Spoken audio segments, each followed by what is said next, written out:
A while back, I did a list of the most heroic dogs in horror movie history. Well, movies aren't the only medium by which man's best friend shines in the horror genre. So, without further ado, here are 5 of the greatest dogs in horror gaming history. Please note that just like in movies, sometimes our furry friends don't make it to the end credits, and beware of spoilers for the following games.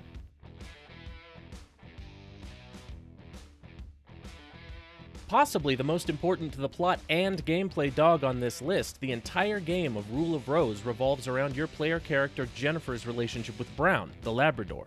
Given the entirety of the game takes place in a mind palace of sorts, the plot bounces around with strong and disturbing imagery while Jennifer and loyal dog Brown explore an airship to piece together her memories. To make a very long and winding story short, after the death of her parents in an airship accident, Jennifer ended up at the Rose Garden Orphanage, where a girl named Wendy had established a sort of royal hierarchy among the children, with her as the leader. One day, Jennifer found a puppy and named him Brown, quickly finding true friendship with the sweet pup, which was out of the question at the orphanage. Jealous, rancid little Wendy tried many times to get Jennifer to abandon the dog, but she refused. Finally, Wendy and her royalty group of friends put Brown in a burlap sack and beat him to death with sticks. So technically, Brown is just a memory through the whole game. But I'll be damned if he isn't a great memory. Brown will distract and attack enemies, holding them off or in place for Jennifer to attack or escape from.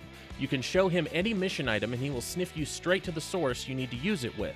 If you found part of a key, show it to Brown, and he will find the key no matter how far away or where in the airship it is. Plus, if the trail leads beyond a door, Brown has the absolutely most adorable door scratching animation. It hurts to know that your loyal friend perished before the game technically began, but if you manage to achieve the true ending, you'll be treated to a scene where Jennifer meets Puppy Brown. It's bittersweet, but well worth it to hold the memories of your good, loyal friend once again. Much like Brown, Hewie is your constant companion through the game Haunting Ground. He can attack enemies, find hidden items, and even unblock obstacles at your command. Unlike Brown, Hewie is not your loyal friend you've known since puppyhood, so you're gonna have to put in some work with him. You'll need to praise him, give him jerky to boost his stamina, and you can even play fetch with a ball you find early in the game to build your relationship with him. Strengthening your relationship will mean he'll come when called more reliably, stick closer to you, and attack enemies without you needing to give the command. Be warned though, if you mistreat him, he will not listen when it matters, allow the various enemies to attack you without intervening, and if you're truly terrible to him doing such things as kicking him, he'll even go so far as to attack you himself. Be good to your dogs, people. They will return the kindness.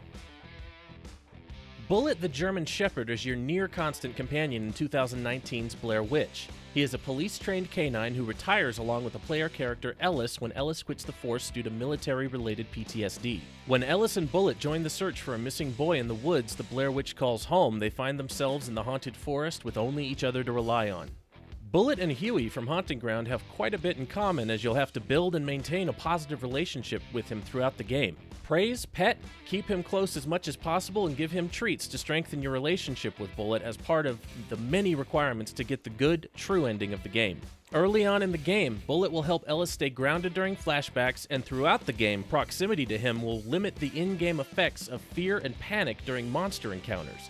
He's also pivotal in tracking the missing boy and digging out clues from the thick underbrush to continue the story. Scolding and neglecting to praise and pet Bullet will quickly degrade your relationship with him, so make sure you keep him close and keep him loved. You can even give him treats. He's such a good boy. Resident Evil 4 had a lengthy and tumultuous development, resulting in scrapped versions which became something else entirely. One such game is Devil May Cry. Another was in fact Haunting Ground. But not everything that went into Haunting Ground was fully scrapped from Resi 4, as evidenced by this here good doggo you find, which ran afoul of one of the many hidden bear traps in Chapter 1-1. We don't even need to consider the possibility of not helping this dog, because if you left it, or God forbid shot at it, that would make you a real Wendy. Helping the dog just seems like the right thing to do, and Leon will do it without a word. The dog barks in gratitude and jets off into the woods. But later, during the El Gigante boss fight, the dog shows up to return the favor to Leon. Not Hewie draws aggro from Gigante, allowing you to put a little more punishment into the beast without having to worry about moving out of the way of attacks and grapples. Unfortunately, after the fight, the dog disappears, never to be seen again, leaving only a feeling of gratitude in the player. That is, of course, until a 2023 remake of Resi 4 where freeing the dog has its own cutscene with Leon telling the pup to take care of itself.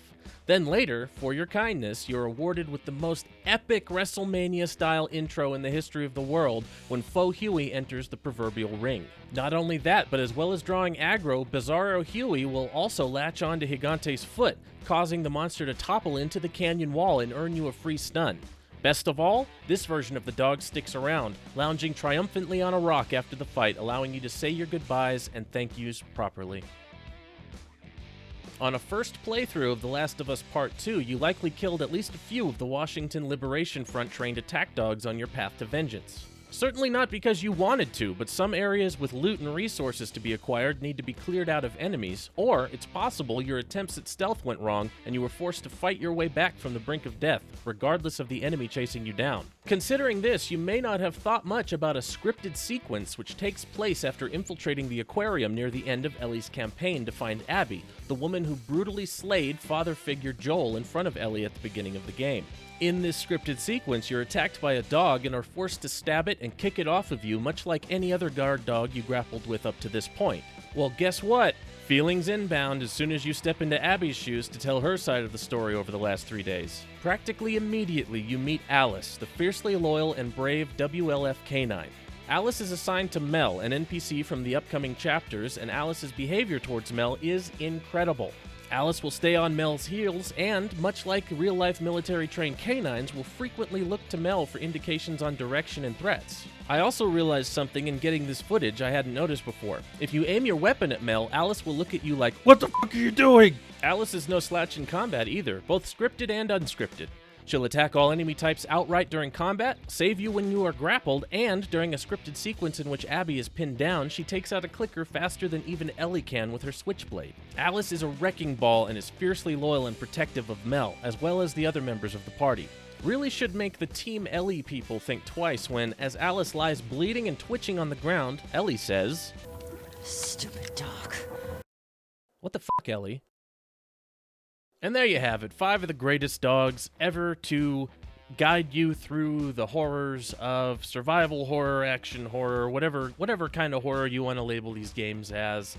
What is your favorite dog in a horror game? Who's the biggest good boy, good girl hero that you know of that you had in a horror game that isn't on this list, or is on this list? Let me know. I've been Smokey Lyle. This is Horror and Cats. Thanks for watching.